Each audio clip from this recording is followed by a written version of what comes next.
C'est super quand un patient arrive aux urgences et qu'on arrive à le soigner de son infarctus qui vient de faire. C'est magnifique d'un point de vue technique. Mais à mon sens, c'est un échec parce que l'échec, il est avant. Moi, ça me choque qu'un psychologue ne sache pas où est un foie. Autant que ça me choque qu'un médecin ne sache pas ce que c'est que réellement, vraiment un trauma dans notre société. C'est important de dire qu'il y a 40% des cancers qui sont évitables par une adaptation, un changement de son mode de vie. Donc c'est énorme. Quand on parle d'approche intégrative, notre défi aujourd'hui, c'est pas juste de faire vivre les patients plus longtemps, c'est de les faire mieux vivre.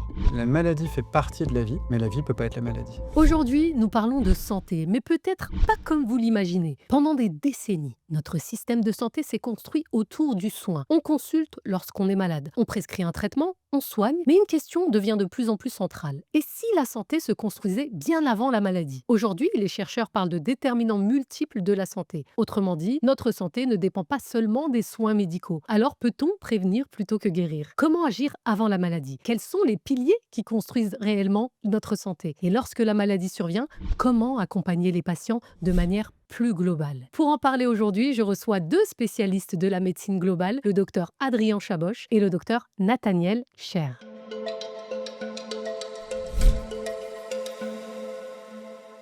Cette émission est possible grâce à Enio, qui est un groupe de 15 mutuelles engagées en faveur de la prévention et d'une approche globale de la santé. Bonjour, docteur Adrien Chaboch, vous êtes médecin généraliste, psychothérapeute et fondateur du centre Vitruve à Paris. Bonjour Nora. Bonjour. On va commencer à parler des déterminants de santé. Alors, on entend beaucoup ce terme. Alors, contrairement à ce qu'on imagine, les soins médicaux ne représentent qu'une partie de ce qui influence réellement notre santé. Est-ce que vous pouvez nous expliquer? C'est un concept finalement qu'on reprend assez récemment. Pendant longtemps, on a pensé que le cœur de la santé, c'était effectivement en consultation médicale, avant tout en médecine générale, parce que c'est là où on faisait la coordination d'un peu de tout. Pendant longtemps aussi, on a confondu que les déterminants de santé, c'était nos besoins vitaux.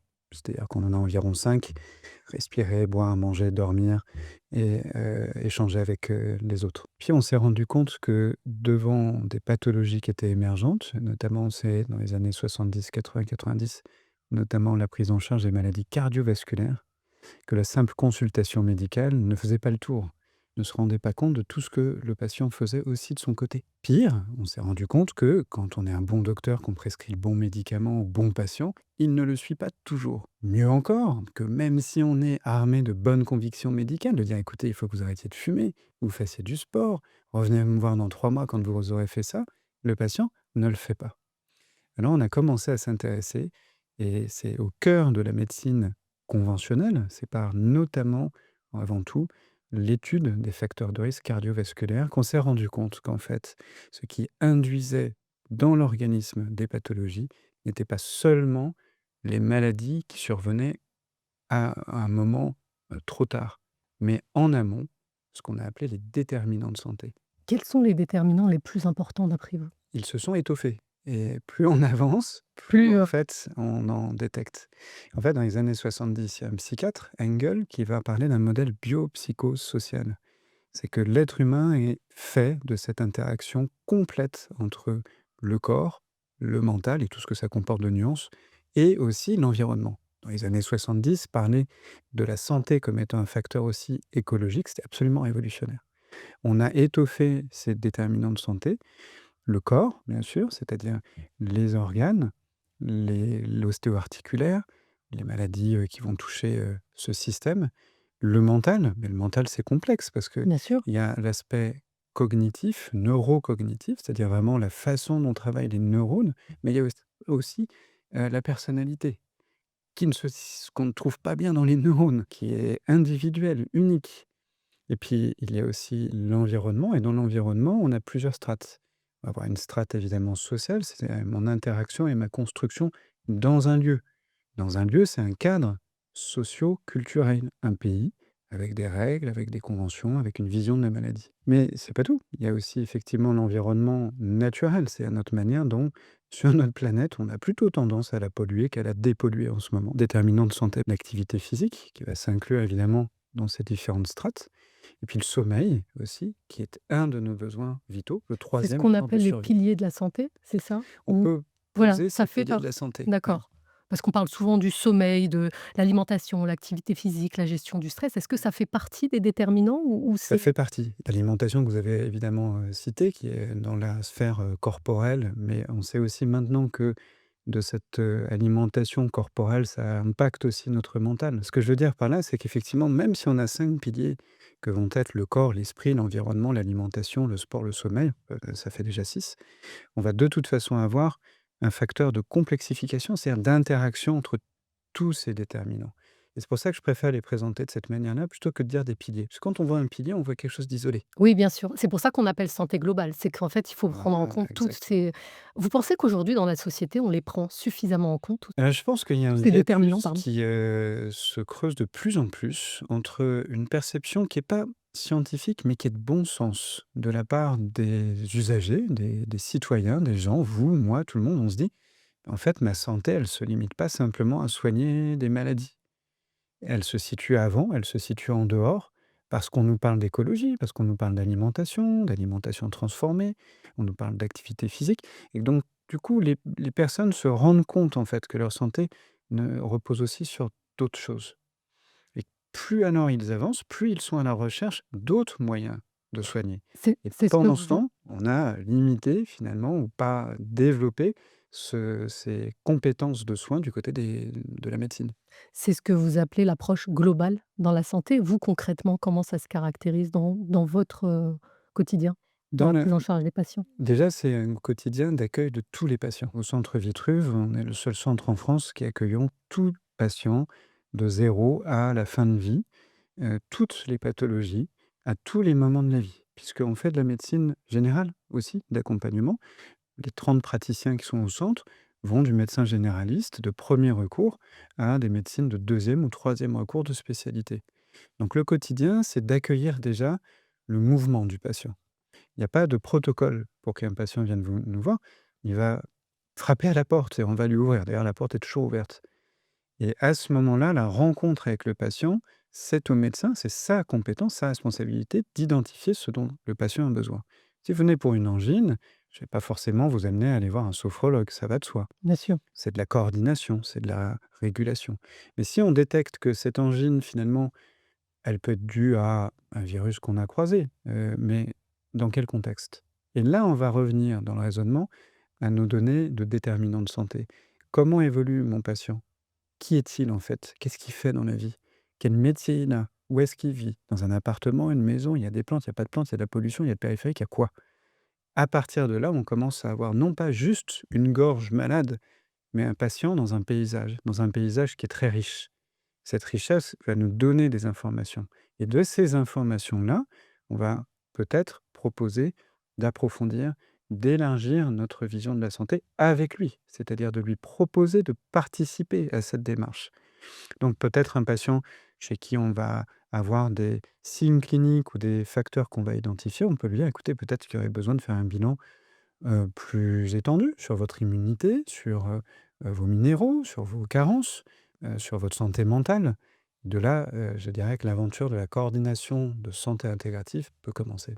Vous avez créé ce lieu, en fait, pour regrouper, plusieurs spécialistes. Comment ça se passe concrètement? Je suis patient, je viens chez vous, je consulte, je vois un médecin généraliste qui va me rediriger après vers les autres spécialistes? Tout est possible, pour D'accord. laisser le mouvement intact au patient.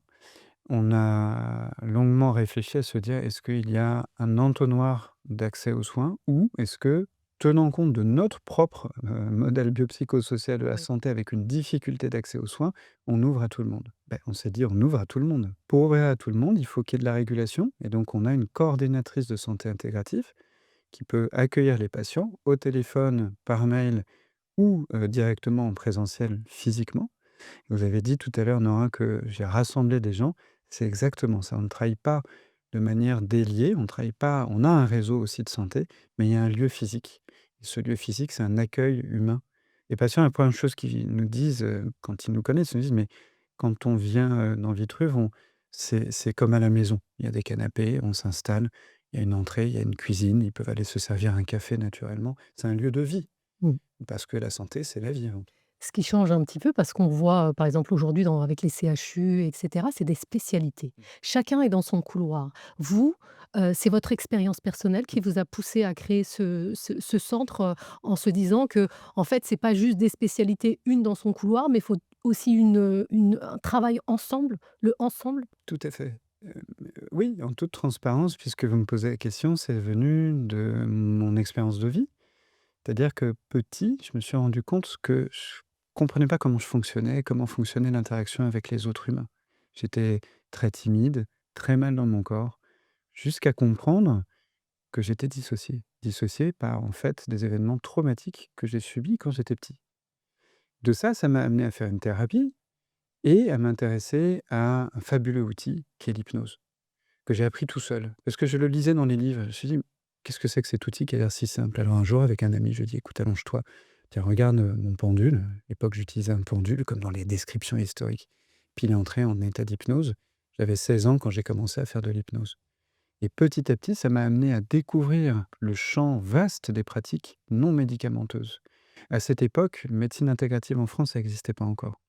Je suis entré en médecine et en médecine, j'ai découvert la médecine générale qui est cette compétence de coordination et d'allier toutes les parties, à la fois des spécialistes, à la fois du corps, pour avoir une approche centrée sur le patient.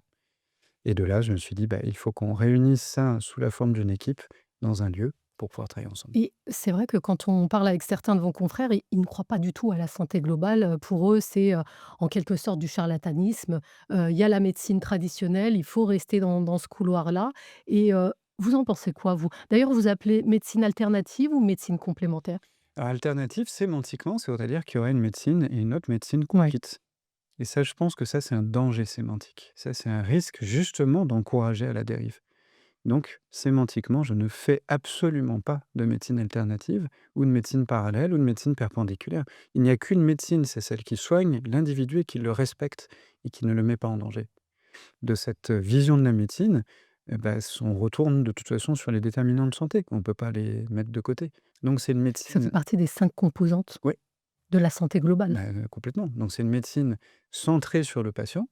Centrée sur le patient, c'est pas centrée sur la maladie. Et c'est ça la nuance.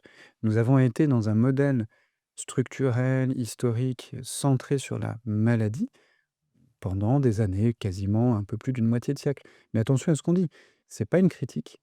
Depuis 1960, ça a été l'essor de l'ère de la pharmacologie et du développement des thérapeutiques médicamenteuses, sans lesquelles nous n'aurions pas soigné autant de millions, voire de milliards de personnes sur la Exactement. planète.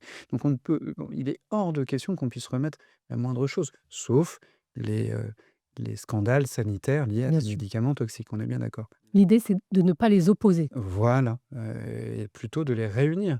Et c'est ce mouvement-là, en fait, qui pose problème actuellement aux institutions. Parce que quand on interroge les patients, qu'on leur pose la question de leur parcours de soins, eux, ils voient ça comme complémentaire. Ce qu'ils voient comme perpendiculaire ou alternatif, c'est comme lorsqu'ils ne se sentent plus accueillis dans le système de santé parce qu'on leur dit: «Écoutez, ce que vous faites, c'est du Des charlatanisme». dérives sectaires Voilà, exactement. Alors là, de ce côté-là, eux, ils vont dire: «Bah, j'ai quitté la qui sortent médecine, du dans». système, en Voilà. fait, et qui vont directement vers des, dérives sectaires qu'on voit, souvent dans l'actualité. Et qui sont faiblement condamnés, malheureusement, puisqu'il y a un manque d'encadrement juridique.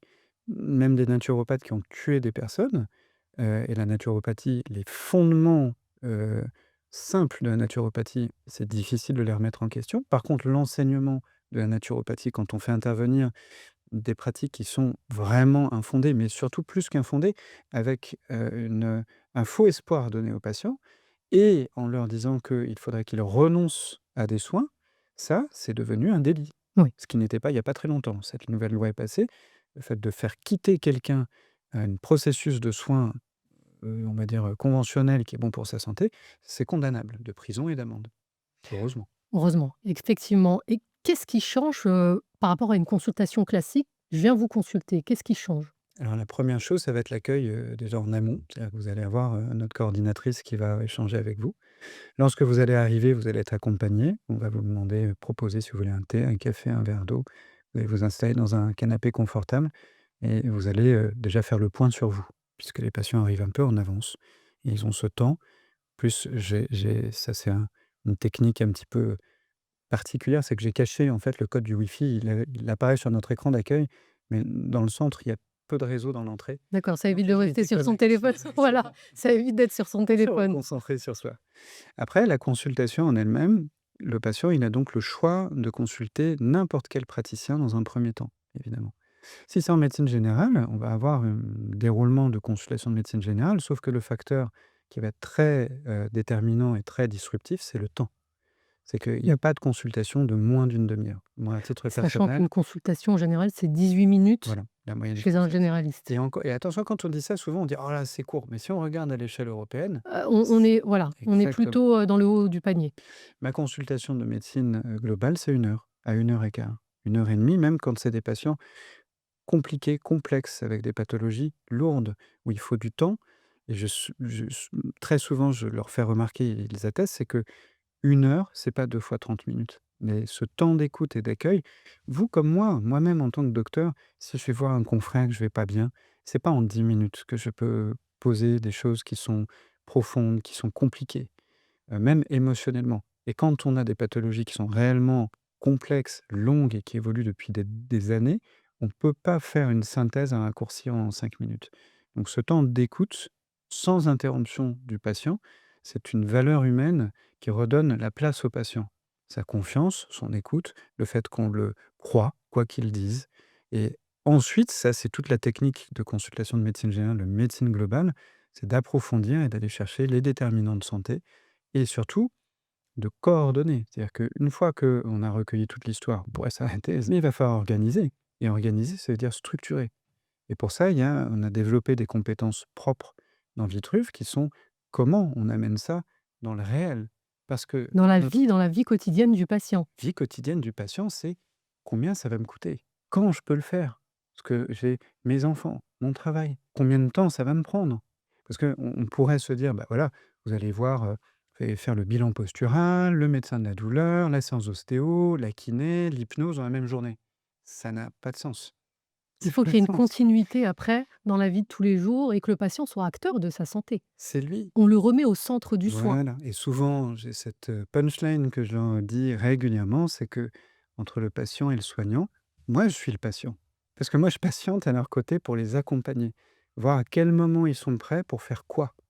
Eux sont les soignants. Moi, je vais pas aller à leur séance de kiné à leur place, je vais pas prendre le médicament à leur place, mais je patiente. Et patienter, c'est aussi comprendre l'écosystème du patient, comprendre qu'on ne peut pas le forcer, il ne peut pas aller plus vite qu'il ne le peut et que parfois, on va attendre très longtemps avant que quelque chose, puisse se mettre en place. Je vous donne un tout petit exemple, j'ai reçu une patiente, une jeune femme de 34 ans, atteinte d'endométriose. C'était il y a 2 semaines. Elle a subi 8 ans d'errance médicale avec plusieurs épisodes de maltraitance institutionnelle. «C'est dans la tête, détendez-vous, vous Cette n'avez fameuse rien». phrase: «C'est dans la tête». Exactement, qui est catastrophique, hein, qui est traumatisante, au point.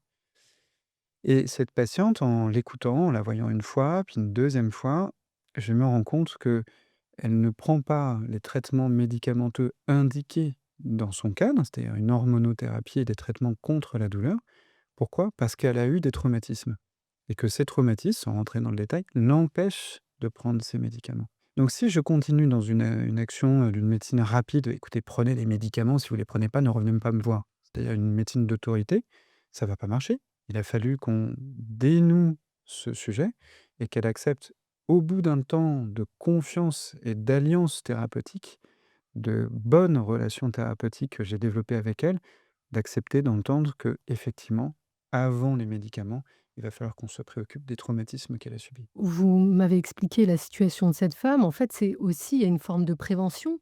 Est-ce que, les patients qui viennent vous voir imaginons un patient demain vient vous voir et vous dit: «Oui, voilà, j'ai un problème cardiaque, mais dans ma vie de tous les jours, je fume, je bois et cetera». Votre rôle aussi en tant que médecin, c'est de le conseiller, de le guider vers, un mode de vie, un environnement plus sain aussi? Exactement, c'est ce qui s'est passé dans les années 70 dont on a un petit peu parlé tout à l'heure. Framingham, ce fameux médecin qui va faire l'équation de Framingham qu'on utilise encore aujourd'hui, c'est-à-dire l'évaluation des facteurs de risque cardiovasculaire.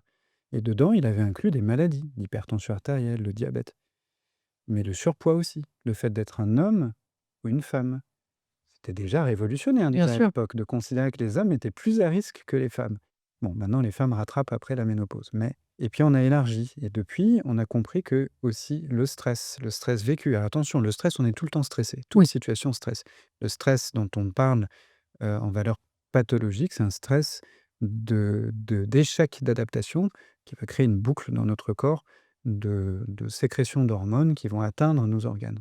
Cortisol, notamment. Lorsque Framingham s'est rendu compte de ça, il s'est dit: «Mais en fait, l'enjeu, c'est d'aller chercher justement ces modes de vie pour les faire évoluer» et c'est de l'autre côté de l'Atlantique, Canada, États-Unis, on a commencé à pousser, à essayer de développer cette prévention, à la développer en 3 volets, la prévention primaire, secondaire, tertiaire et la prévention primaire, c'est d'agir avant même que la maladie ne soit là et c'est ce qu'on tend à faire dans ce modèle de médecine globale. J'ai coutume de dire que c'est super quand un patient arrive aux urgences en unité de réanimation cardiovasculaire et qu'on arrive à le soigner de son infarctus qui vient de faire. C'est magnifique d'un point de vue technique. Mais à mon sens, c'est un échec parce que l'échec, il est avant. Comment ce patient, on est arrivé à ce qu'il fasse un infarctus? Mais Qu'est-ce qu'on a justement, un patient qui vient vous voir, demain et qui vous dit, «J'ai envie de prendre soin de ma santé, qu'est-ce que je fais?» Alors déjà, on va l'accueillir, Ah on va oui, bonjour, l'écouter, on va faire on va lui donner un on café, on va lui exactement. voilà, on va lui retirer le wifi. Et là, ce que je vais essayer d'identifier, c'est quels sont les leviers d'action que je vais avoir. Parce que dans ma tête, j'ai ma checklist, je sais ce qu'il Oui, faut faire. C'est pas le problème en fait, c'est pas un faut problème de l'adapter au connaissance. patient. Il faut le centrer sur le patient. Qu'est-ce que lui peut faire dans un premier temps? Je vous donne un exemple très clinique de ce matin, une patiente qui a 52 ans, qui a 4 enfants, avec un conjoint, un mari, avec qui il y a eu beaucoup, beaucoup, beaucoup de problèmes juridiques. Elle a, perdu sa santé pendant très longtemps. Elle a pris 15 kilos. Elle faisait du 10 kilomètres, elle n'y arrive plus. Elle a une santé mentale qui est très diminuée et on l'a pris en charge en médecine globale et en binôme avec une de mes praticiennes qui fait de l'hypnose pour la régulation du système nerveux et petit à petit, on a avancé progressivement, étape par étape. Ça nous a pris 1 an. Aujourd'hui, ce matin, elle me dit: «En fait, j'ai compris, quand vous m'aviez dit: "Allez marcher un tout petit peu"». Juste un petit peu. Je lui avais fait une prescription, qui était presque un jeu thérapeutique. Je lui ai dit: «Écoutez, je vous marque sur une ordonnance invisible d'aller marcher 5 minutes». Et bien, je l'ai fait, j'ai compris, parce que maintenant je marche 30 minutes. Est-ce que j'ai eu quelque chose à faire pour la forcer? Absolument pas. Est-ce que j'ai dû être autoritaire? Nullement. Plus on est dans la résistance, moins ça marche avec le patient. Oui. Plus on est dans l'alliance et dans la La transmission collaboration. d'une collaboration partagée, c'est-à-dire moi je m'implique pour que le patient s'implique. Si je ne m'implique pas, comment voulez-vous que le patient s'implique? C'est un double rôle et là, il y a un facteur humain qui est fantastique et qui fait que la médecine intégrative, c'est pas une médecine plate, c'est pas une médecine de théorie. C'est pas une médecine où on va juste dire: «Tiens, bah, on va faire ça, puis ça, puis ça, puis c'est super parce qu'on a fait une coordination de santé». Il faut l'incarner cette médecine et cette patiente me dit, grâce à cette petite injonction au bon moment, parce qu'avant je n'aurais pas pu l'entendre et là je l'ai pu l'entendre, bah, je l'ai fait. Je me suis rendu compte que c'est facile en fait et du coup moi-même je fais plus pour moi. Je vais maintenant 30 minutes marcher tous les jours et même je suis retourné au temple bouddhiste auquel je n'allais plus il y a, 5 ans. Quand on vous écoute, dans votre approche de la santé globale, la prévention, c'est central. Est-ce qu'au fond, le rôle du médecin, c'est pas d'aider le malade à ne pas tomber malade? Ah si, c'est cette vision aussi, la maladie fait partie de la vie, mais la vie peut pas être la maladie. Donc il faut qu'on agisse dans une vision qui soit salutogénique, hein. C'est le sociologue Antonovsky qui a parlé de la salutogénèse, c'est-à-dire que nous allons tout au long de notre vie évoluer entre une santé où on a le sentiment de ne pas être malade, mais il y a des maladies invisibles, il y a des maladies silencieuses. Ça, c'est le devoir du médecin de les identifier. L'apnée du sommeil, l'hypertension artérielle, le prédiabète, l'inflammation de Bagrad. C'est notre job. C'est pas le patient qui doit faire ça, c'est nous qui devons le faire avec précision. Et puis il y a des moments où on va glisser, on va descendre dans le schéma d'Antonovsky vers la maladie et se rendre compte qu'en fait, il peut y avoir un état pathologique, alors même qu'on ne s'était pas encore posé la question de qu'est-ce que c'était que d'être en bonne santé. Alors le patient prend conscience qu'il s'est passé quelque chose et on va redévelopper cette santé positive, c'est-à-dire non pas que le traitement des maladies, non pas que la prévention, les médicaments évidemment quand il le faut, mais développer une santé positive, c'est aussi s'intéresser aux forces et aux ressources du patient.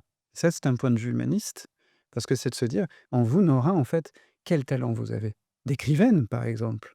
de journaliste, d'enquête, par exemple. Et ben, ça serait d'aller chercher encore plus loin pour que vous puissiez développer encore davantage ces forces qui vous font être un être unique, parce que ça va contribuer à votre bonne santé. Donc c'est puiser dans le patient, construire tous les jours avant la maladie. C'est-à-dire que le soin votre soin, le soin que vous pratiquez, que vous prodiguez à vos patients, c'est avant la maladie et ensuite pendant aussi, Il y si a elle ce se déclare. fameux adage que vous connaissez en médecine traditionnelle chinoise, on va voir le médecin quand on n'est pas malade. Si on est malade, on ne le paye pas. Or, c'est pas vraiment vrai. Les patients qui OK. sont allés et des praticiens de médecine traditionnelle chinoise, c'est pas tout à fait vrai. Mais l'idée, elle est là. C'est-à-dire que la rétribution, je dirais la récompense que je peux avoir, c'est quand j'ai un de mes patients que je vois pas pendant 6 mois, qui m'envoie un mail pour me dire: «Écoutez, je voulais juste vous dire qu'en fait, grâce à ce qu'on a fait, je vais bien et juste je vous le dis». Ça veut dire quoi? Ça veut dire que le patient, il garde le lien, qu'il sait qu'on a travaillé ensemble, que maintenant il est autonome pour un certain nombre de ses déterminants de santé. Il va continuer d'aller bien, il va revenir me voir de temps en temps pour faire continuer cette prévention, mais il a pu enclencher quelque chose en amont. Toutes maladies ne sont pas évitables, bien évidemment, Évidemment. mais si on est mieux préparé à une santé positive, à avoir accès à nos ressources, on va augmenter nos capacités de résistance à la maladie, c'est-à-dire le concept de robustesse. On va aussi augmenter notre capacité de résilience après la maladie et on va permettre à l'individu de mieux connaître ses forces en lui, peut-être même d'ancrer, par exemple, c'est l'acquisition d'outils d'auto-hypnose, d'outils de sophrologie, d'outils de méditation, de cohérence cardiaque. Il ne faut pas attendre d'être malade pour faire de la cohérence cardiaque. Et la cohérence cardiaque ne va certes pas empêcher d'avoir peut-être une maladie dans sa vie, mais si c'est la petite chose qui peut permettre de faire basculer dans un processus constructif du patient et qu'on évite des maladies, alors on est très content. On est tous heureux si on y arrive. À présent, je vais vous demander, les questions que tout le monde se pose. Si vous deviez donner 3 conseils simples pour rester en bonne santé, ceux que vous donnez à vos propres patients, quels seraient-ils? C'est une excellente question. La première, ça serait d'abord d'entrer en contact avec eux. C'est-à-dire de se poser et de faire rien. Ça, c'est très difficile dans une C'est société. très Très, difficile, très hein, dans une société où on est toujours en course, complètement. Avec des écrans omniprésents Mmh. et un trouble de l'attention quasi systématisé. Vous comme moi, on On est est tous dans le même bateau. complètement. Donc la première chose, ça serait de se dire, est-ce que, allez, 3 minutes, c'est même presque un peu long, 2 minutes par jour, vous pouvez vous poser et faire vraiment rien. Une action de faire rien, pas rien faire. Rien faire, c'est regarder un écran. Faire rien, c'est une action volontaire, première chose. De là, qu'est-ce que je sais qu'il va se passer? C'est que neurologiquement, la personne va passer dans un système neurologique qu'on appelle le mode par défaut, qui est un système que les neuroscientifiques connaissent très très bien, où on se met à rêver. Et quand on rêve, on se projette positivement, sauf si on est envahi de pensées angoissantes Oui. et de l'illumination, mais l'être humain est fait pour rêver. Et de ça, on va se projeter positivement. Donc je sais qu'en faisant ça, la personne va commencer à se projeter dans son existence. À partir de là, je peux à nouveau le rejoindre pour le deuxième conseil, qui va être: qu'est-ce que vous pensez de vos besoins fondamentaux? C'est-à-dire le croisement entre les besoins vitaux et les déterminants de santé. Pourquoi? Bah, parce qu'on va aboutir à quoi? L'alimentation et l'activité physique et le sommeil. C'est le triptyque sur lequel souvent on a beaucoup besoin de travailler. Je vous fais pas dire. Voilà. Et le troisième conseil, ça va être le bon sens. Et ça, ce qui est magique, vraiment magique, il n'y a rien de magique dans la médecine intégrative parce que c'est de la science, mais ce qui est vraiment magique, c'est la capacité de l'être humain à naturellement tendre, lorsqu'on le met dans un bon contexte, à aller vers le bon et le mieux. Et que lorsque il a conscience de lui, qu'il est un peu détaché de certaines choses autour de lui, qu'on le ramène en fait à ses besoins fondamentaux humains, naturellement, il va se dire: «Mais en fait, je vais pas manger des pizzas tous les jours. Parce que j'ai vu que quand j'en mange pas, je vais mieux en fait. Mon ventre dégonfle et puis, bah, je vais me coucher un peu plus tôt» et il le fait naturellement. Et ça, c'est vraiment une fonction humaniste, d'aller chercher dans l'individu, c'est ce que nous avons, de positif à tendre à la santé. Avant tout, je vous rappelle que ce que l'on vise fondamentalement, c'est survivre, après vivre Exactement, bien. exactement. Deuxième question, est-ce que notre mode de vie moderne, stress, alimentation transformée, manque de sommeil, est en train de fabriquer de nouvelles maladies? Oui, c'est déjà avéré, ça, c'est très facile, je dirais, de le constater. L'émergence des maladies cardiovasculaires sont leur l'explosion de certains cancers, quand on voit l'énorme augmentation, enfin presque endémique du cancer du pancréas, qui est une maladie pour laquelle malheureusement nous n'avons pas encore de traitement, suffisant, avec une très faible espérance de survie. Les cancérologues spécialisés du pancréas le disent eux-mêmes. Ils disent: «C'est environnemental par des agents polluants». D'autres pathologies, ça c'est les pathologies organiques qui vont toucher, le développement dans notre corps, dans le substrat somatique, cellulaire. Mais il y a des pathologies émergentes nouvelles que nous avons, «créées» entre guillemets, comme par exemple le burn-out, le syndrome d'épuisement professionnel qui est à cheval entre l'épuisement et l'état de stress post-traumatique sévère, comme peuvent l'avoir les soldats, sauf qu'eux, ils sortent du bureau. Ça, c'est une réelle pathologie, émergente, nouvelle.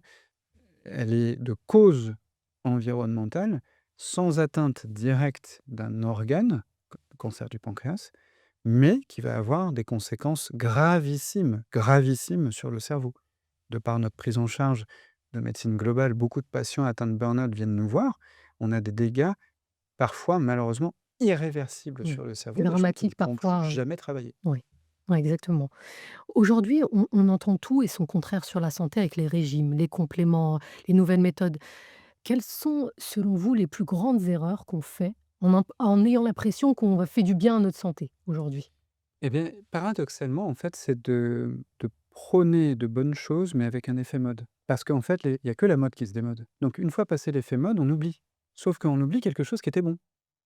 Je ne vous parle pas évidemment des fausses publicités, du Oui. marketing, etc. Mettons ça, tout ça de côté. Mais par exemple, là, il y a un grand sujet sur un engouement sociologique hyper intéressant sur la course à pied et le trail. Semi-marathon de Paris, il y a un mois, 50 000 personnes. Mmh. 50 000 personnes. C'est énorme. C'est énorme. Il y a moins d'un demi-siècle, la première femme qui a couru un marathon a été interdite. Sur le marathon, on a tenté de l'empêcher. Et aujourd'hui, 50 000 personnes, dont quasiment la moitié des femmes qui courent un semi-marathon. Sauf qu'on se dit quoi? Ah oui, mais attendez, ces gens-là, ils vont se blesser. Oui, peut-être, ils vont se blesser, mais on se blesse aussi à la maison. Ah, mais après, c'est pas bien, ça devient commercial, et cetera. Et qu'est-ce qui va se passer? C'est que de cet élan plutôt positif d'aller faire de l'activité physique et d'aller courir, ce qui est le sport le plus accessible quand même, sur la planète, il va y avoir une vague de démobilisation après. Ça va passer aux oubliettes et on va oublier qu'en fait, on devrait C'était continuer. bien d'aller courir. Bon, donc qu'aujourd'hui, on dit aux gens: «Allez courir, Absolument. allez faire le marathon, c'est important». On va revenir sur l'impact sociétal, aujourd'hui avec la saturation du système de santé. Est-ce que la prévention pourrait aussi, nous permettre de faire des économies, par exemple? Alors c'est notre Graal. C'est ce qu'on souhaite tous, acteurs de l'écosystème, national de la médecine globale. Vouloir montrer. Il faut être réaliste, c'est pas si évident. C'est pas si évident. Toutes les données ne convergent pas à dire qu'on économiserait. Mais à ça, je crois qu'il faut être assez réaliste. À l'échelle macrosystémique et microsystémique. Si je prends à l'échelle microsystémique, par exemple en ce qui me concerne, tous les ans, les médecins généralistes, nous recevons un relevé d'actes, c'est-à-dire notre activité avec des tableaux comparé à la nationale. Bon. Le fait est que je vois moins de fois par an les patients Parce que que vous les voyez plus longtemps aussi. exactement. Donc, quelque part, il peut y avoir peut-être une économie de temps, une économie d'énergie à ça. Je prescris moins d'examens, sauf les examens biologiques, puisque je fais plus de prévention. Oui, au C'est départ, les macrosystémique. patients ont une batterie Absolument. d'examens, mais par la suite, D'un point de vue macrosystémique, on n'a pas encore réussi à démontrer systématiquement, il y a des études divergentes en fait. Il y a certaines études qui montrent qu'on arrive à économiser de l'argent et d'autres qui montrent qu'on n'économise pas d'argent. Mais il faut pousser le raisonnement plus loin. Est-ce que le système de santé doit répondre à la loi du marché? C'est à quel prix une vie? Et je veux dire, quand on a un patient comme j'en ai beaucoup fibromyalgique sévère, dont certains, ça fait 15 ans qu'ils n'ont pas travaillé. C'est quoi le coût pour la société? Alors que lorsque j'arrive à leur obtenir en me bagarrant avec la sécurité sociale, et parfois on tombe sur de très bons interlocuteurs aussi, la reconnaissance en affection de longue durée. Ils arrivent économiquement à aller faire de la kiné et qu'ils envisagent de recommencer à travailler. oui, c'est compliqué et sachant que la reconnaissance en accident de travail ou en ALD, MDPH, c'est très compliqué aujourd'hui pour les patients. Beaucoup abandonnent aussi. Hem, est-ce que cette prévention peut aussi pallier, les manques du système, quand on parle des déserts médicaux aussi, par exemple? Est-ce que ça peut aider aussi? Alors je pense que c'est très complexe aussi Ouais, parce que c'est une médecine, dans les déserts médicaux, il y a une telle demande, c'est tellement envahissant que le critère, en fait, principal, c'est pourquoi il existe un désert médical, en dehors des décisions, du nombre de médecins qui sont sortis des bancs des oui. facultés. OK. Mettons ça un petit peu de côté, parce qu'il y a des médecins, il y a des jeunes médecins en ce moment. Pourquoi ils veulent pas y aller? Bah, parce que dans un désert médical, il y a pas non plus, un accès aux loisirs, à la culture, à l'école, et cetera. Et puis que ces médecins généralistes, on leur a donné l'ordre d'exercer un métier, non plus un art. Donc exerçant un métier, ils disent: «Bah, OK, bah, moi je fais un métier comme tout le monde, donc je veux comme tout le monde commencer à 9 heures, finir à 17 heures, avoir 5 semaines de congés payés». Sauf que dans notre modèle, c'est pas prévu. Donc les jeunes, ils disent: «Bah, moi je vais pas le faire». Donc mon postulat, c'est plutôt de se dire que pour lutter contre les déserts médicaux, il faudrait surtout réenchanter la profession. Permettre de te un exercice qui aille encore un peu plus loin que le développement des maisons de santé pluriprofessionnelles, qui ont été un grand progrès dans notre pays. C'est années 2000, 2005, 2010 pour les versions qui se sont, plus développées. Quand j'ai créé Vitruve, au début, on voulait être maison de santé pluriprofessionnelle. Mais à cette époque, pour inclure dans notre équipe heu, un psychologue, mais c'était interdit puisque ce n'était, à l'époque, pas une profession de santé dite réglementée. Maintenant, ça l'est, mais c'est encore compliqué de les intégrer, ils n'ont pas une place comme les médecins. Ça, c'est pas possible. Donc réenchanter la profession en permettant un accès différent, en permettant un exercice différent, un confort d'exercice, un accès à la formation sur des outils, d'utilisation de tous les jours, l'hypnose, la sophrologie, la méditation, c'est ce que veulent les jeunes. Est-ce que, dans vos études de médecine, vous avez appris tout ça? Ah, pas du tout. Non, Voilà. du tout. J'ai l'impression qu'il y a un décalage entre les études de médecine et la réalité du terrain aussi. Oui, et ce qui est pas faux en soi, parce que les études de médecine doivent former d'abord à la théorie. Et donc, on va d'abord apprendre effectivement la théorie. Maintenant, on pourrait rentrer dans le détail. Qu'est-ce que c'est la théorie par rapport à un exercice qui va être concret après? Qui va être en pratique? Est-ce que on a besoin de quoi dans un tronc commun? On est assis aussi sur un cadre culturel particulier occidental qui est l'émanation d'une pensée cartésienne. Et donc, il y a une dissociation entre ce qui est du corps et ce qui est de l'esprit. À titre d'exemple, les études de santé sont régies par le ministère de la Santé, mais la psychologie, non. Ce n'est pas régi par le ministère de la Santé. Ça en dit long sur le hiatus, le creuset qu'il y a entre les 2. Pourquoi est-ce qu'un médecin ne serait pas formé aux bases fondamentales de la psychologie? Pourquoi un psychologue, d'ailleurs, ne serait pas formé aux bases fondamentales de l'anatomie? Moi, ça me choque qu'un psychologue ne sache pas où est un foie. Autant donc ça me choque qu'un médecin ne sache pas ce que c'est que réellement, vraiment un trauma, Oui. dans notre société. Est-ce qu'il faudrait pas généraliser le genre de centre que vous avez ouvert? Ça serait peut-être ça la solution? Eh bien, je ne sais pas si c'est la solution. Parce Moi, je crois qu'aujourd'hui, on voit qu'il y a beaucoup de patients quand même qui vont vers les médecines, alternatives, non pas complémentaires. Il y a vraiment un engouement dans la oui. société. Est-ce que c'est pas aussi une solution pour ne pas laisser ces patients se faire happer? Alors si, ça c'est mon point de vue et c'est pour ça que je me bats, même institutionnellement, par rapport aux institutions avec qui j'essaie de dialoguer le plus possible, c'est-à-dire la sécurité sociale que je reçois régulièrement dans le centre, le conseil de l'ordre des médecins avec lequel j'essaie d'avoir le dialogue, approprié. C'est pas toujours facile, je dois le dire, vraiment. On a eu beaucoup de bâtons dans les roues, pour faire C'est ce qui comprendre est qu'on ne faisait pas paradoxal. du charlatanisme. Parce qu'on a beaucoup de retours de l'ordre des médecins, justement, des difficultés, pour certains médecins de faire évoluer la pratique, par rapport à ce qui est demandé et ce qui est attendu dans la société. Est-ce que, l'ordre des médecins n'est pas un peu, en retard? Je crois qu'ils, ont du mal effectivement à faire certaines mises à jour dans une société qui évolue beaucoup et qui se confrontent eux-mêmes à leurs propres angulations. Le problème étant pas tellement là, le problème c'est plutôt le dialogue et on est dans un fonctionnement en silo. Alors la généralisation de centres de médecine globale pourrait être une belle et bonne idée. C'est vrai que ça peut protéger justement contre des charlatans. Je préfère 1000 fois pouvoir savoir avec qui je travaille et vers qui je dirige mes patients en naturopathie, pour reprendre un exemple compliqué dans notre société, qu'ils aillent voir, sans rien me dire, un praticien, charlatan, voire pire, dangereux et que, ça s'échappe du système. C'est ce qui se fait dans certains pays, étrangers, en Suisse notamment, dans certains, services hospitaliers, il y a des praticiens de médecine, naturopathes, sophrologues, etc. Ce qu'expliquent les médecins, c'est qu'au moins, ils ont les patients sous les yeux. C'est-à-dire que ça fait partie de la coordination de santé intégrative, c'est d'assurer la sécurité de l'usager, d'assurer un dialogue. Moi, j'ai des patients qui me disent: «Bon, alors moi, j'ai été voir le magnétiseur des campagnes, il m'a fait ça, il m'a fait ci». Je les écoute, je ne suis pas là pour les juger, mais je sais aussi leur dire: «Attention, là, il s'est passé quelque chose qui n'est pas normal», et grâce à ça, j'ai pu tirer certaines patientes d'entre les mains de praticiens qui étaient vraiment dans l'abus, physique et voire sexuel, et ça, c'est plutôt une qualité.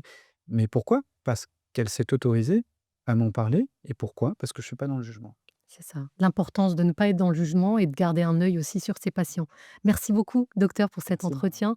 Merci, parce que grâce à vous, maintenant, on comprend que la santé, c'est pas seulement le soin médical, mais c'est autre chose. On comprend donc que la santé ne se joue pas seulement à l'hôpital ou dans un cabinet médical, mais aussi dans nos habitudes quotidiennes. Mais lorsque la maladie arrive, la question devient différente. Comment accompagner les patients de manière humaine et globale? Bonjour, docteur Nathaniel Cher. Vous êtes oncologue radiothérapeute à l'Institut Raphaël et vous accompagnez au quotidien des patients avec une approche globale et personnalisée. C'est bien cela. Exactement, c'est ça. Docteur, quand un patient apprend qu'il a un cancer, tout bascule. Dans un moment très particulier, quelle est votre approche en tant que médecin? Alors l'approche, comme vous l'avez dit, globale, c'est un mot qui est extrêmement important, qu'on va, expliquer.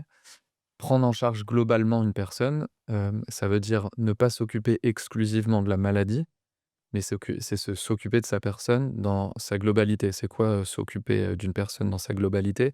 Bah, c'est prendre en charge toutes les composantes de la santé. La santé, selon l'Organisation mondiale de la santé, elle est à la fois physique, mais elle est aussi psychique, sociale, familiale, sexuelle, et donc s'occuper de toutes ces composantes de la santé, ça permet de bien prendre en charge une patient ou un patient, et c'est ça, l'approche, globale et personnalisée. Personnalisée parce que ça va être adapté aux pathologies, aux antécédents, à l'histoire, aux effets secondaires des médicaments, mais également une approche qui s'inscrit aussi dans, la vision humaine de la santé. L'humanité est importante.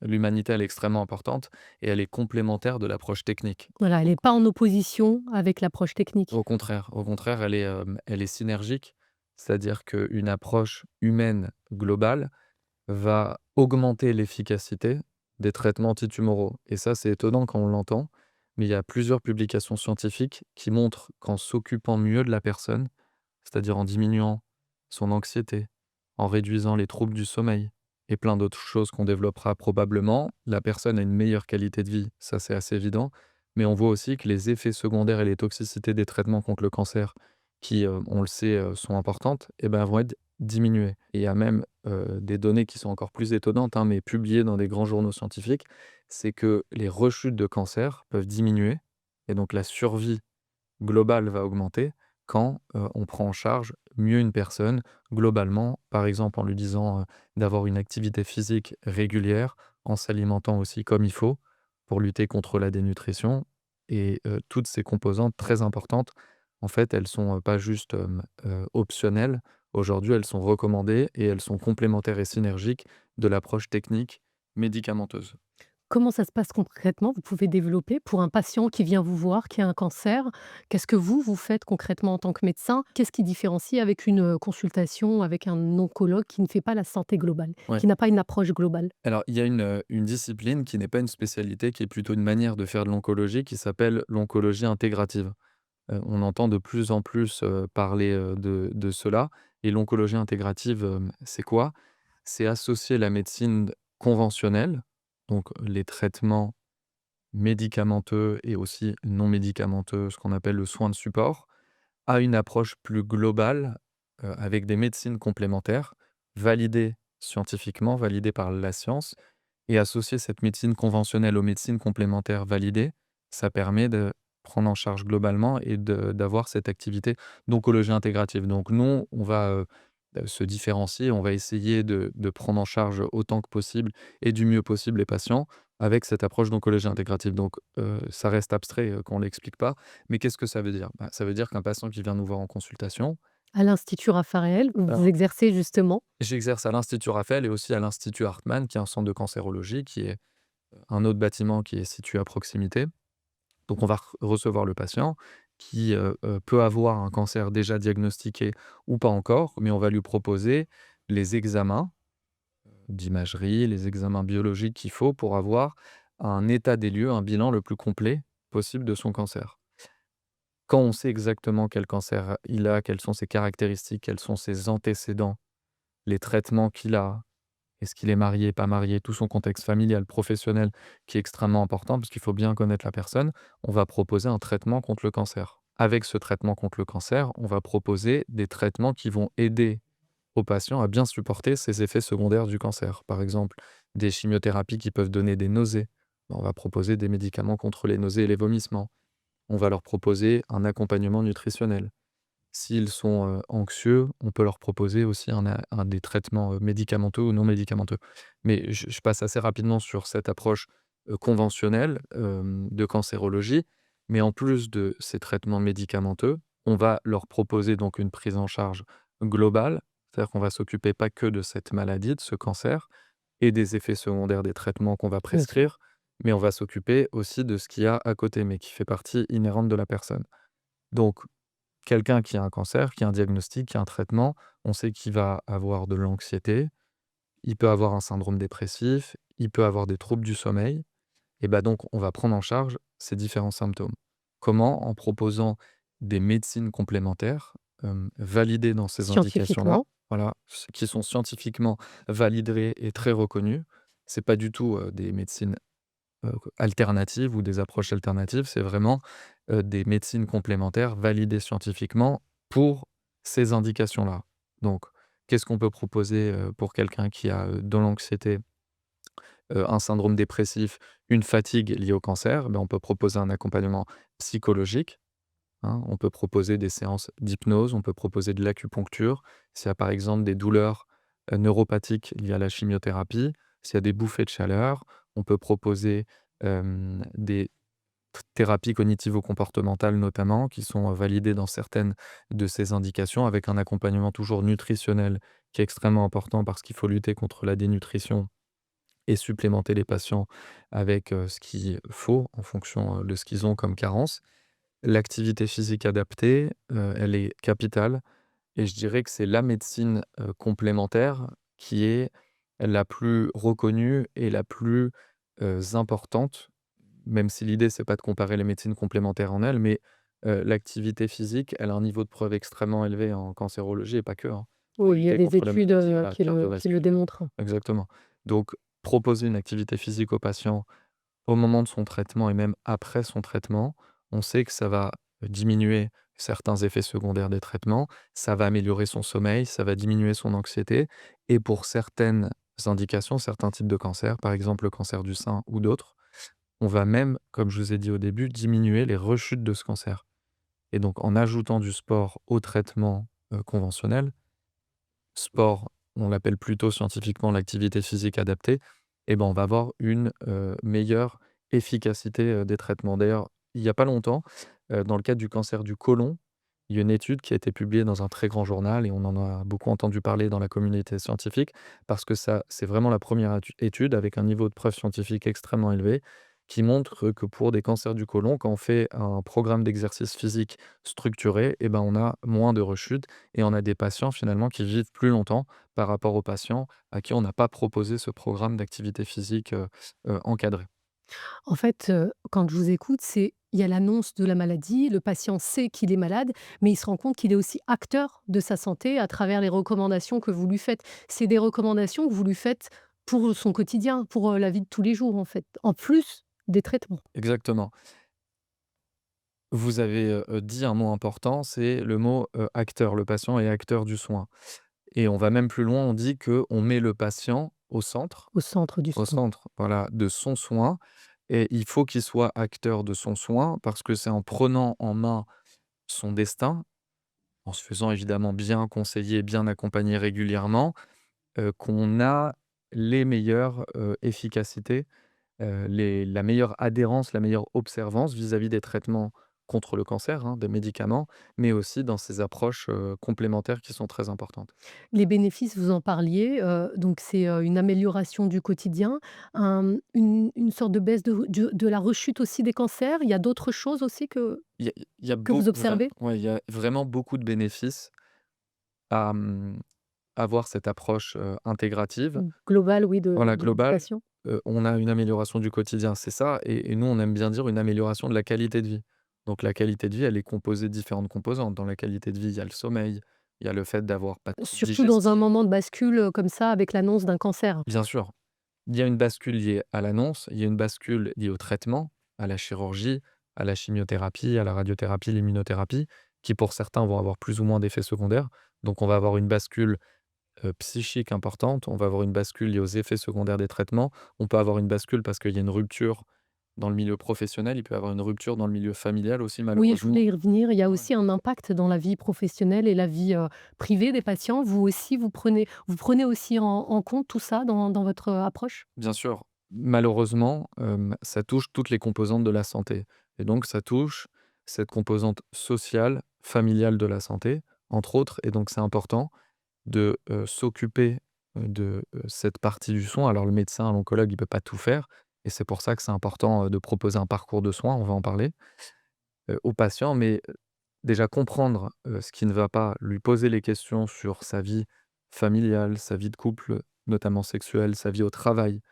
Essayer d'accompagner, de trouver des solutions pour reprendre le travail s'il le souhaite, pour reprendre le travail et même être, en bonne forme quand il reprend son travail, être, le moins anxieux possible, le mieux dormir possible. Tout ça, ça va aider, bien sûr, le côté, social, de sa vie, mais pas que. Vous parliez des parcours de soins. Qu'est-ce que vous avez à dire par rapport à cela? Alors, les parcours de soins, c'est extrêmement important. C'est quoi un parcours? C'est accompagner un patient en lui proposant un accompagnement multidisciplinaire, bien encadré et supervisé par des médecins. Idéalement, un oncologue dans le cas du cancer, mais on peut aussi prendre en charge des pathologies non cancéreuses, hein, quand on fait de la santé intégrative. Et donc, qu'est-ce que c'est un parcours de soins? Bah, ça va être des disciplines qui vont être proposées par différents professionnels de santé, différents paramédicaux. Chacun vont avoir une action sur différentes composantes de la santé. Certaines même vont agir mieux quand elles sont, pratiquées, dans la même période.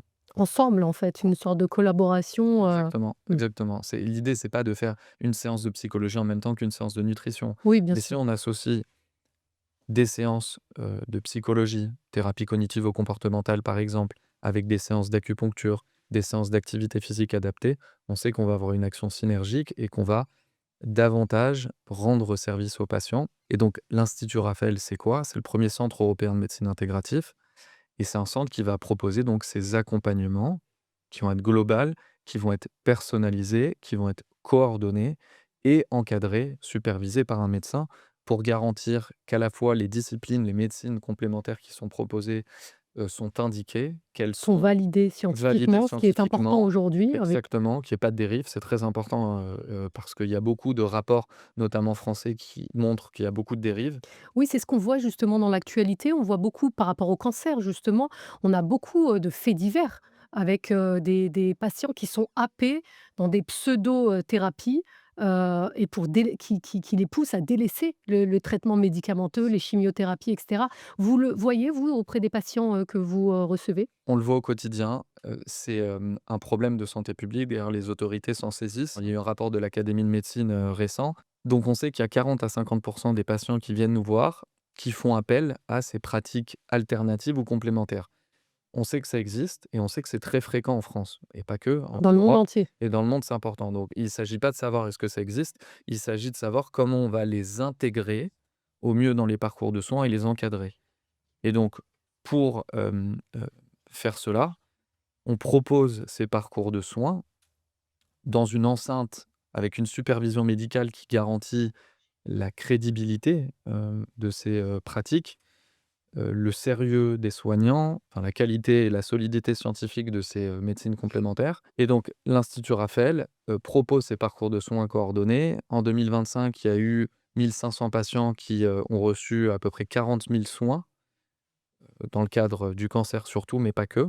Et donc, on a un volume de patients important, on a beaucoup de demandes, d'intégration dans ces parcours de soins et donc on arrive à se rendre compte, nous, des, avantages et de l'impact positif que peut avoir ces parcours de soins. Donc concrètement, comment ça se passe en 2 mots, parce que c'est important de Bien savoir? sûr. Un patient, peut rencontrer un oncologue qui travaille, au sein de l'Institut Raphaël ou pas et la première étape, ça va être de voir un coordinateur de santé qui est, un professionnel de santé, paramédical ou médecin qui va, prendre son temps pour bien connaître le patient au niveau donc médical, tout son dossier médical, mais également sur sa qualité de vie, Son environnement. son environnement global. Donc il y a plein de questions sur la qualité de vie qui sont posées, donc son environnement familial, professionnel, social, heu, les symptômes, psychiques, psychologiques, c'est vraiment long et complet comme entretien et à l'issue de ce parcours, il va co-construire avec le patient son parcours de soins et donc il va y avoir des objectifs qui vont être fixés et des disciplines qui vont être, sollicitées pour commencer ce parcours et donc sur plusieurs mois, on a un patient qui va, faire plusieurs disciplines. En moyenne à l'Institut Raphaël, c'est 5 à 6 disciplines sur un parcours qui, encore une fois, à l'Institut Raphaël, va durer environ 7 à 8 mois. Donc il y a 25 à 30 soins au total, encore une fois en moyenne, hein, qui sont proposés et tout est adapté en fonction de ce que le patient souhaite, C'est du de cas ce par qu'il en cas, tire au hein. cas par cas, c'est personnalisé, ce qu'il en tire comme bénéfice. À la période intermédiaire du parcours, c'est-à-dire après 2 3 mois, les coordinateurs de santé revoient le patient qu'ils ont vu initialement pour adapter le parcours si besoin. C'est une discipline qui est très efficace, elle est continuer. Il y a une autre discipline qui peut être ajoutée à la place ou qui peut compléter le parcours existant et donc c'est, ce parcours qui est assez dense avec des interventions donc non médicamenteuses régulières associées et j'insiste sur l'association aux, soins conventionnels, à la médecine conventionnelle, à l'oncologie conventionnelle et qui se fait en parallèle, qui va garantir la sécurité des soins et qui va, et on l'essaye, garantir aussi une efficacité, une amélioration de la qualité de vie qui va être la plus importante, possible.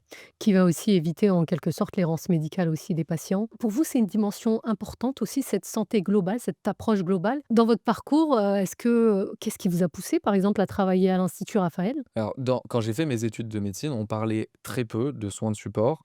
Le terme oncologie intégrative, ça n'existait pas du tout et on nous a appris à être des très bons techniciens et c'est très important en tant que médecin d'être bon technicien. Quand j'utilise le mot technicien, c'est pas, d'un point de vue péjoratif, Bien sûr, c'est dire qu'on doit, c'est que maîtriser c'est le cœur du s métier du médecin. est-ce que c'est le cœur du métier ou est-ce que c'est une partie du métier qui va être aussi importante que donc cette approche humaniste globale?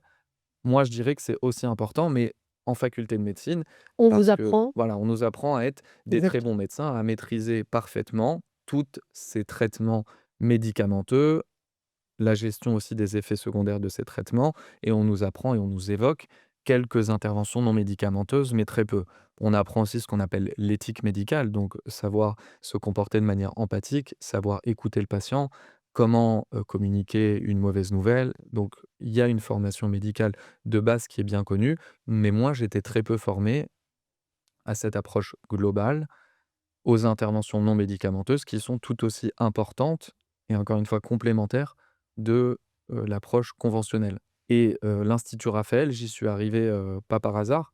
J'ai intégré une équipe de cancérologie qui, a cette philosophie qui existe depuis déjà très longtemps et l'expérience qu'ils ont en prenant en charge des patients, les ont incités à réfléchir à comment mieux accompagner les patients, comment mieux les prendre en charge et donc à germer cette idée de monter un centre de médecine intégrative qui va, davantage aider les patients dans leur vie quotidienne, pendant un cancer, même après un cancer et c'est de là qu'est né l'Institut Raphaël et donc en intégrant cette équipe, j'ai naturellement intégré l'Institut Raphaël et je m'y suis beaucoup, investi parce qu'on a besoin aujourd'hui de montrer que d'un point de vue scientifique, ces médecines complémentaires, elles sont importantes et elles sont aussi importantes qu'un traitement de chimiothérapie ou qu'un traitement d'hormonothérapie. il y a pas d'opposition entre les Au 2. contraire, il y a vraiment une synergie. On sait que mieux accompagner le patient, d'un point de vue médicamenteux et non médicamenteux, on va améliorer l'observance des traitements. Donc en fait, les patients, il y aura moins d'errance médicale comme vous dites, mais ils vont être aussi plus adhérents, plus observants, par rapport à leurs traitements antitumoraux.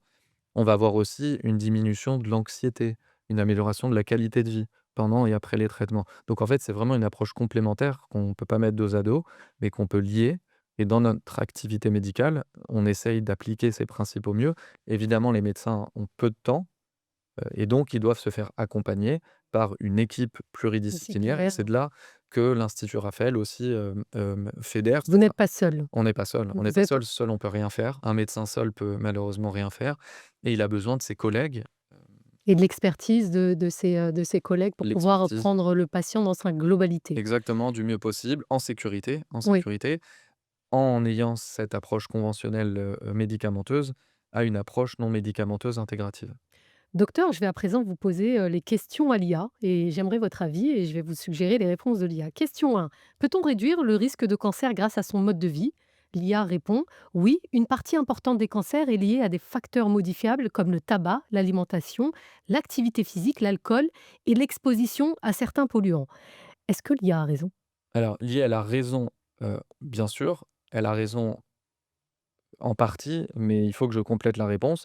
C'est important de dire qu'il y a 40 des cancers qui sont évitables par une adaptation, un changement de son mode de vie.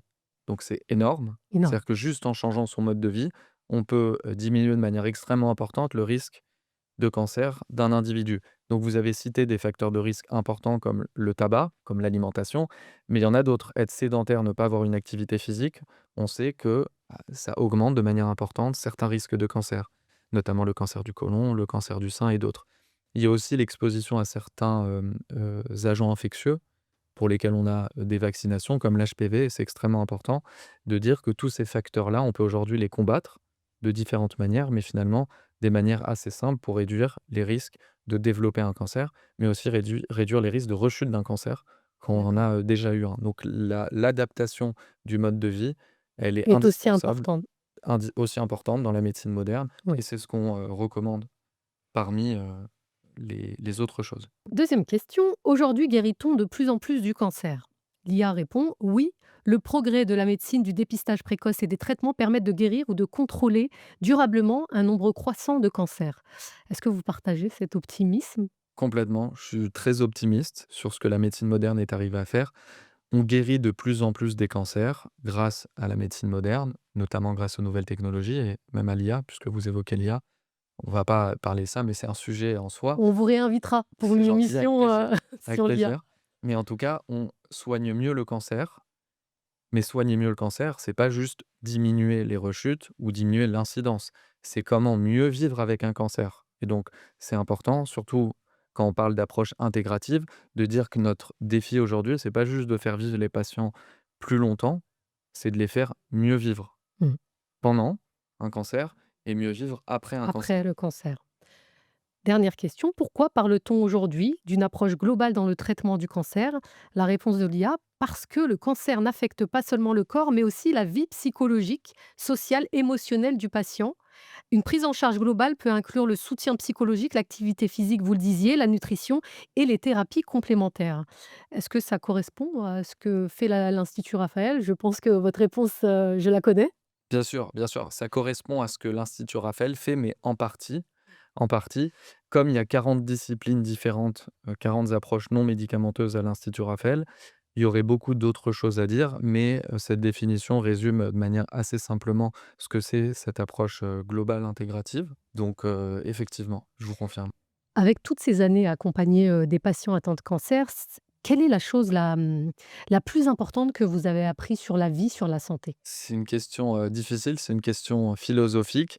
Et j'ai appris, en tant que médecin, à m'occuper des patients que, il était très important de bien s'occuper des patients d'un point de vue, technique, de pouvoir proposer les meilleures approches médicamenteuses, de savoir anticiper la gestion des effets secondaires de ces traitements. Mais j'ai appris aussi qu'il fallait parler aux patients, qu'il fallait prendre le temps de bien communiquer, bien expliquer les traitements et d'expliquer tout ce qu'on pouvait proposer qui leur permettrait de mieux vivre, d'améliorer leur qualité de vie. Et c'est en, conseillant les patients, en accompagnant les patients, pas juste sur une consultation, mais régulièrement au cours de leur parcours de soins, qu'on va avoir une meilleure observance, une meilleure adhérence des patients au protocole de traitement qu'on propose, aux approches aussi non médicamenteuses qu'on propose.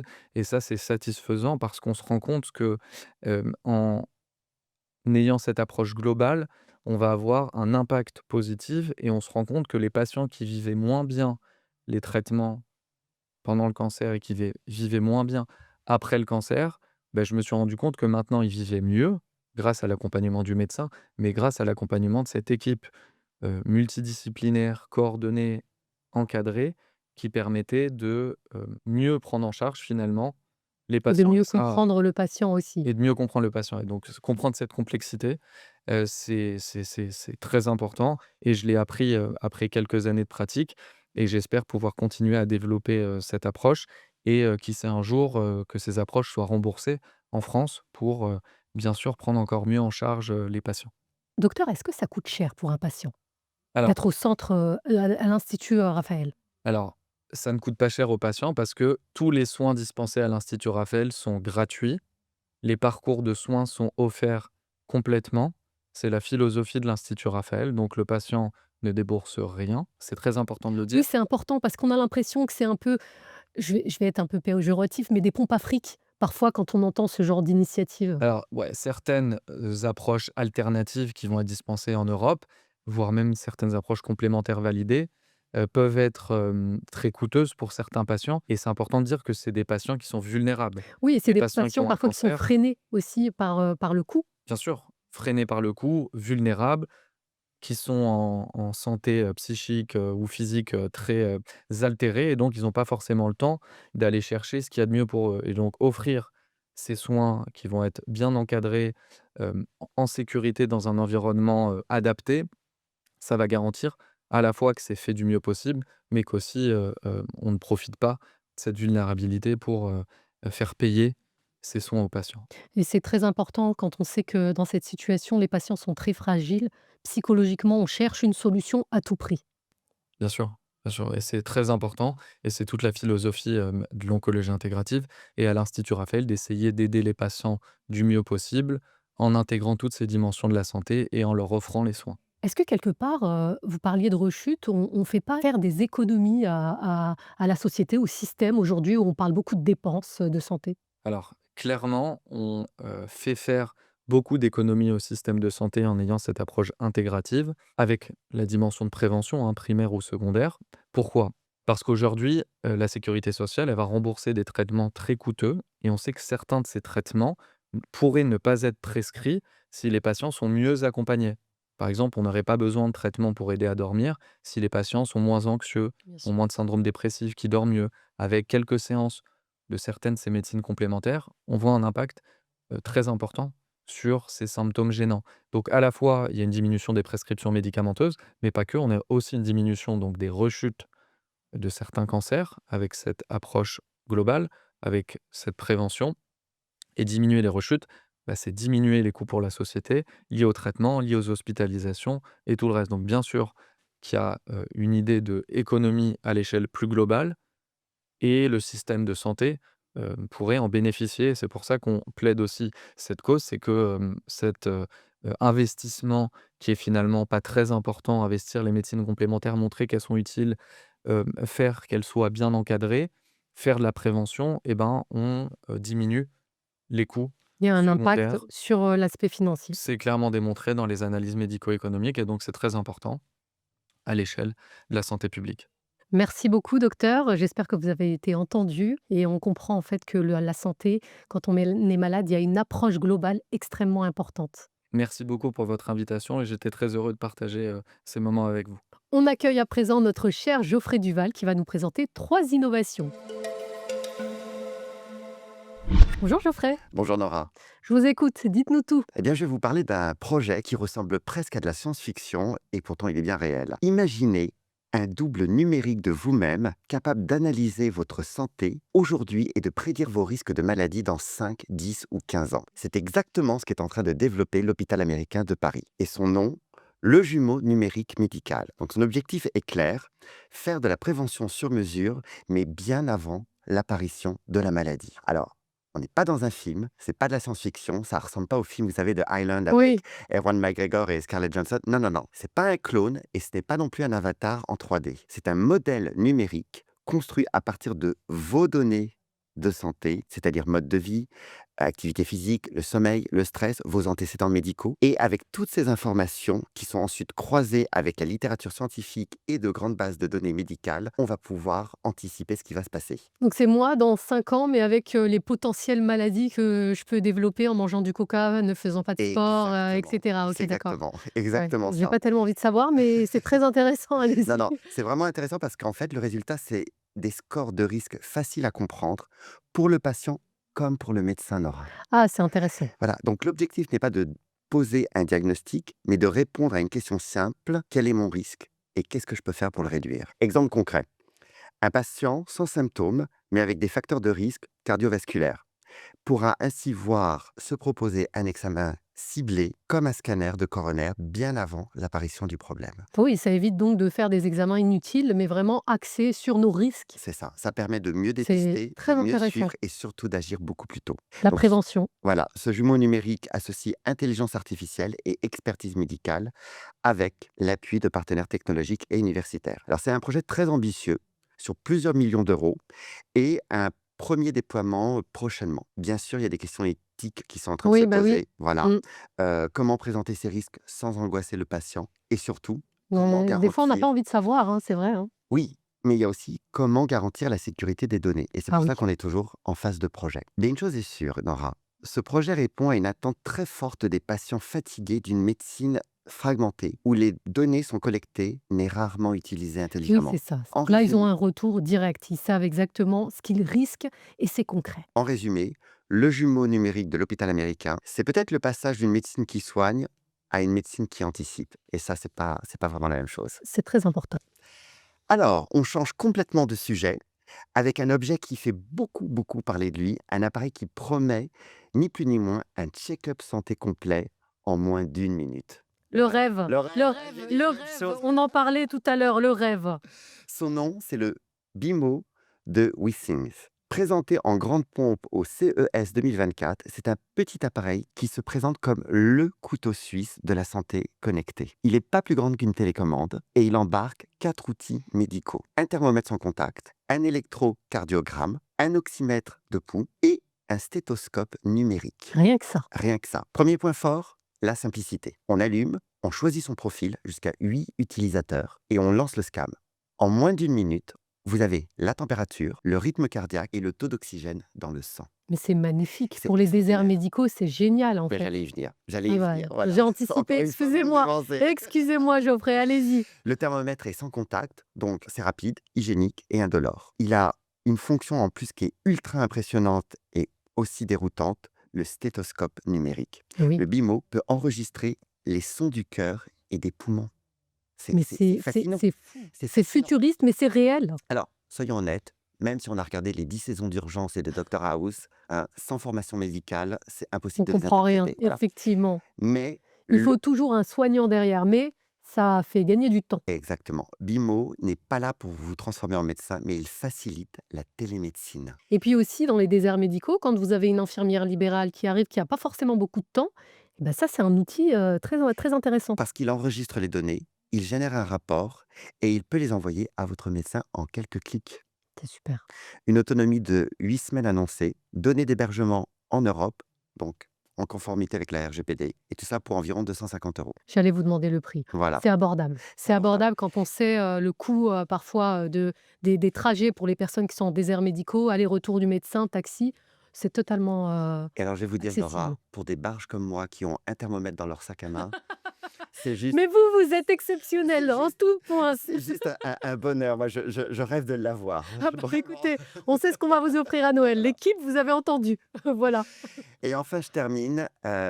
J'ai une question pour tous les parents qui nous regardent. Et je pense particulièrement à 2 amis, Rebecca et Benjamin. Regardez cette séquence. Qui n'a jamais paniqué quand on est devant un enfant malade et surtout en Oui. pleine nuit? Fièvre à 2 heures du matin, une toux qui s'aggrave, une éruption cutanée soudaine. Et c'est toujours, mais toujours, Nora, les mêmes questions qui tournent en boucle. Est-ce que c'est grave? Est-ce que j'attends? Est-ce que je file aux urgences? Tous les parents se posent cette question. C'est précisément à ces moments-là, et c'est pour ces moments-là qu'a été créé Biparentalis. Biparentalis, c'est une application de santé pédiatrique pensée pour accompagner les parents du nourrisson à l'adolescent. C'est génial. C'est génial. Son objectif est simple, vous aider à décider vite et bien. Concrètement, vous choisissez les symptômes, fièvre, vomissement, toux, boutons. Vous répondez à quelques questions, mais qui sont ultra simples. Et en moins de 2 minutes, l'application vous indique quoi faire. Surveiller, consulter ou agir en urgence. Pas de jargon médical, pas de discours angoissant, juste des recommandations claires et adaptées à l'âge de l'enfant. Et ce qui fait la différence du sérieux médical, c'est que Biparentalis a été développé avec des médecins, validé par des pédiatres et s'appuie surtout sur des recommandations officielles de santé pédiatrique. J'allais y venir, j'attendais de voir s'il y avait des médecins derrière. On Si n'est vous m'aviez pas dit du tout, on n'est pas du parfait, tout dans les forums, c'est super. ni dans les recherches à 3 heures du matin sur Internet. Il y a des médecins Il y derrière, a des donc c'est médecins. validé et reconnu par ces Résultat, médecins. des milliers de parents l'utilisent déjà, notamment la nuit, Mais je le pense week-end qu'après votre et, chronique, et dans les zones où il y a une difficulté à mais trouver oui, un mais oui, médecin. mais oui. Et selon les données de l'application, près d'un parent sur 3 a évité un passage inutile aux urgences après l'avoir consulté. Ah bah, surtout en ces temps particuliers, c'est très utile. L'orientation médicale est accessible gratuitement et 24 heures sur 24. Et pour moins de 7 euros par mois, vous avez la version premium qui vous permet de suivre la fièvre, noter les symptômes, accéder à des fiches pratiques et même de localiser des lieux de soins sans rendez-vous. Oh, c'est génial. Franchement, utile, utile, utile. En résumé, Biparentalis, c'est l'application qui calme, qui enlève l'angoisse, qui redonne confiance aux parents et qui rappelle surtout une chose très essentielle. Quand son enfant va pas bien, on ne devrait jamais être seul. Et moi, j'attends qu'une chose, la version adulte. Ah bah oui, bah pour vous, effectivement, avec le thermomètre dans le sac, j'espère qu'on nous écoute et qu'on va créer cette J'espère bien. application. Merci Geoffrey, vous nous avez permis de découvrir des innovations intéressantes et utiles, ce qui est important aujourd'hui. Vous l'avez tous compris à travers nos échanges, la santé ne commence pas à l'hôpital. Elle commence bien avant, dans notre façon de manger, de dormir, de bouger, de gérer notre stress et dans notre environnement. La médecine reste indispensable pour soigner, mais le véritable défi de demain sera ailleurs. Apprendre à construire notre santé avant que la maladie n'apparaisse. Et lorsque la maladie survient, l'accompagner de manière globale, humaine et personnalisée peut transformer profondément le parcours des patients. Alors peut-être que la médecine de demain ne sera pas seulement celle qui soigne le mieux, mais plutôt celle qui aide chacun à rester en bonne santé le plus longtemps possible. Je vous rappelle que nous avons pu réaliser cette émission grâce à Enio, qui est un groupe de mutuelles solidaires indépendantes qui réunit 15 mutuelles agissant en santé, prévoyance, retraite et dommages couvrant 2 millions de personnes en France. Ces mutuelles sont engagées depuis des années en faveur de la prévention et d'une approche justement globale de la santé. Merci à nos invités pour leur éclairage précieux et merci à vous de nous avoir suivis. Prenez soin de votre santé, prenez soin de votre vie et n'hésitez pas à commenter, partager cette émission et vous abonner à notre chaîne YouTube Galia Média.